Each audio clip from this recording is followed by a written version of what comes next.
एक छोटे से गांव में आयजा नामी प्यारी सी बच्ची रहती थी। वो बहुत मेहनती थी, मगर कभी कभी जल्दी घबरा जाती थी। एक दिन उसने गमले में एक बीज लगाया और रोज उसे पानी देती रही। चंद दिन गुजरे, मगर पौधा नजर न आया। आयजा उदास हो गई। शायद ये बीज खराब है।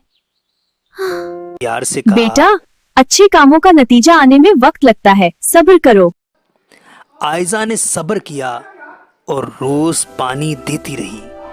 कुछ दिन बाद मट्टी से एक नन्हा सा पौधा निकल आया। आयजा खुशी से उछल पड़ी। अम्मी मुस्कुराकर देखा, बोली, सब्र करने वालों को अल्लाह खूबसूरत फल देता है। इस कहानी में सबक यह है, सब्र करने वाला कभी नाकाम नहीं होता। अल्लाह सब्र करने वालों को बेहतरीन बदला देता है।